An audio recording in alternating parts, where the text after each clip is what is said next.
कल हमने जाना कि डर और आलस्य इंसान को कैसे रोकते हैं, और आज हम जानेंगे समय का सही उपयोग करके आगे कैसे बढ़ें। अर्जुन अब पूरी तरह तैयार था, लेकिन उसके मन में एक नया सवाल उठा। उसने पूछा, हे माधव, मैं समय का सही उपयोग कैसे करूं ताकि मैं तेजी से आगे बढ़ सकूं? श्री कृष्ण ने शांत स्वर में कहा, हे अर्जुन, समय सबसे मूल्यवान है। जो इसे समझ गया वही जीवन में आगे बढ़ गया। अर्जुन ध्यान से सुन रहा था। पहला नियम, समय को पहचानो। जो समय चला गया वो कभी वापस नहीं आता, इसलिए हर पल को सोच समझकर उपयोग करो। अर्जुन के मन में बात उतर रही थी। दूसरा नियम तेट, महत्वपूर्ण काम पहले करो। जो काम तुम्हें आगे बढ़ाते हैं उन्हें टालना बंद करो, क्योंकि टालना ही समय की सबसे बड़ी बर्बादी है। अर्जुन अब और समझ रहा था। तीसरा और सबसे महत्वपूर्ण नियम, नियमितता बनाओ। जब तुम रोज थोड़ा थोड़ा आगे बढ़ते हो तो समय खुद तुम्हारा साथी बन जाता है।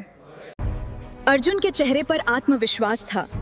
अब वो समझ चुका था कि समय को हराना नहीं, बल्कि उसके साथ चलना है।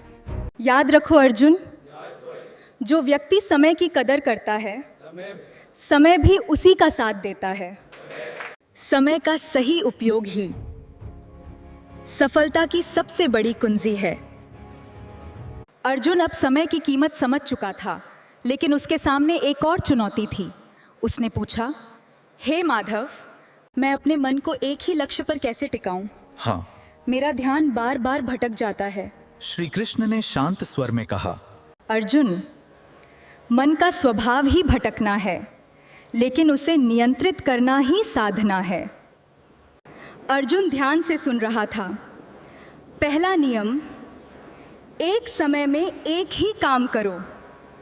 जब तुम कई काम एक साथ करने की कोशिश करते हो तो तुम्हारा ध्यान बिखर जाता है। हाँ। अर्जुन के मन में बात उतर रही थी। दूसरा नियम, विचलित करने वाली चीजों से दूर रहो। जो चीजें तुम्हें लक्ष्य से दूर करती हैं उन्हें अपने जीवन से कम करना होगा। अर्जुन अब और स्पष्ट हो चुका था। तीसरा और सबसे महत्वपूर्ण नियम, नियमित अभ्यास। फोकस एक दिन में नहीं आता, ये हर दिन के अभ्यास से बनता है। जितना तुम अपने मन को वापस लक्ष्य पर लाओगे, उतना ही तुम्हारा फोकस मजबूत होता जाएगा। अब अर्जुन के चेहरे पर दृढ़ता थी। उसका मन अब भटक नहीं रहा था, बल्कि एक दिशा में स्थिर हो रहा था।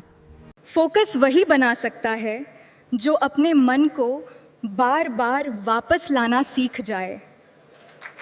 अगले भाग में जानोगे कैसे खुद पर विश्वास बढ़ाकर हर मुश्किल जीतें। जय श्री कृष्ण।